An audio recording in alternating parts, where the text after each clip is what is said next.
rouge, le martyre du pauvre homme commençait. 17, 18, 19, 20. Les gouttes tombaient du chalumeau dans le gobelet de vermeil. Ces 20-là, le père les avalait d'un trait, presque sans plaisir. Il n'y avait que la 21e qui lui faisait envie. Oh, cette 21e goutte! Alors, pour échapper à la tentation, il allait s'agenouiller tout au bout du laboratoire et s'abîmait dans ses patenôtres. Mais de la liqueur encore chaude, il montait une petite fumée toute chargée d'aromates qui venait rôder autour de lui et, bon gré mal gré, le ramenait vers les bassines. La liqueur était d'un beau vert doré. Penché dessus, les narines ouvertes, le père la remuait tout doucement avec son chalumeau, et dans les petites paillettes étincelantes que roulait le flot d'émeraude, il lui semblait voir les yeux de tante Bégon qui riaient et pétillaient en le regardant. « Allons, encore une goutte !» Et de goutte en goutte, l'infortuné finissait par avoir son gobelet plein jusqu'au bord. Alors, à bout de force, il se laissait tomber dans un grand fauteuil, et le corps abandonné, la paupière à demi close, il dégustait son péché par petits coups, en se disant tout bas, avec un remords délicieux, « Ah ! Je me damne, je me damne !»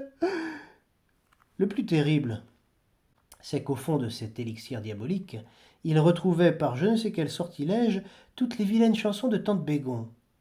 Ce sont 3 petites commères qui parlent de faire un banquet. Ou Bergerette de maître André s'en va au bois Solette. Et toujours la fameuse des pères blancs. Patata et patata. Pensez quelle confusion le lendemain, quand ses voisins de cellule lui faisaient d'un air malin. Hé hé hé, père Gaucher, vous aviez des cigales en tête hier soir en vous couchant. Alors c'était des larmes, des désespoirs, et le jeûne, et le cilice, et la discipline. Mais rien ne pouvait contre le démon de l'élixir, et tous les soirs, à la même heure, la possession recommençait. Pendant ce temps, les commandes pleuvaient à l'abbaye que c'était une bénédiction. Ah, il en venait de Nîmes, d'Aix, d'Avignon, de Marseille. De jour en jour, le couvent prenait un petit air de manufacture. Il y avait des frères emballeurs, des frères étiqueteurs, d'autres pour les écritures, d'autres pour le camionnage.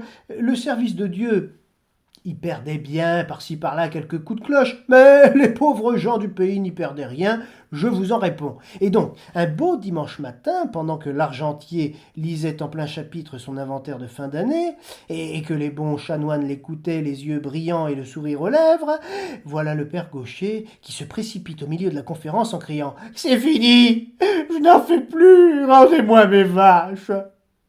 Qu'est-ce qu'il y a donc, père Gaucher demanda le prieur, qui se doutait bien un peu de ce qu'il y avait. « Ce qu'il y a, monseigneur ? Il y a que je suis en train de me préparer une belle éternité de flammes et de coups de fourche. Il y a que je bois comme un misérable. » Mais je vous avais dit de compter vos gouttes. Ah ben oui, comptez mes gouttes. C'est par gobelet qu'il faudrait compter maintenant. Oui, mes révérends. J'en suis là, 3 fioles par soirée. Vous comprenez bien que cela ne peut pas durer. Aussi, faites faire l'élixir par qui vous voudrez, que le feu de Dieu me brûle si je me remêle encore. C'est le chapitre qui ne riait plus. « Mais malheureux, vous nous ruinez !» criait l'argentier en agitant son grand livre. « Préférez-vous que je me damne ?» Pour lors, le prieur se leva. « Mes révérends, dit-il en étendant sa belle main blanche où luisait l'anneau pastoral, il y a moyen de tout arranger. C'est le soir, n'est-ce pas, mon cher fils, que le démon vous tente ? Oui, monsieur le prieur, régulièrement, tous les soirs. Aussi maintenant, quand je le vois arriver la nuit, j'en ai, sauf votre respect, les sueurs qui me prennent, comme l'âne de Capitou quand il voyait venir le bas. Eh bien, rassurez-vous, dorénavant, tous les soirs à l'office, nous réciterons à votre intention l'oraison de Saint-Augustin, à laquelle l'indulgence plénière est attachée. Avec cela, quoi qu'il arrive, vous êtes à couvert. C'est l'absolution pendant le péché. Oh, oh bien alors. Oh. Merci, monsieur le prieur. Et sans en demander davantage, le père Gaucher retourna à ses alambics, aussi léger qu'une alouette. Effectivement, à partir de ce moment-là, tous les soirs à la fin des complis, l'officiant ne manquait jamais de dire « Prions pour notre pauvre père Gaucher, qui sacrifie son âme aux intérêts de la communauté. Oremus Domine » Et pendant que sur toutes ces capuches blanches, prosternées dans l'ombre des nefs, l'oraison courait en frémissant comme une petite bise sur la neige, là-bas, tout au bout du couvent, derrière le vitrage enflammé de la distillerie, on entendait le père Gaucher qui chantait à tue-tête. Dans Paris, y a un père blanc, patata, patatan, taraban, taraban.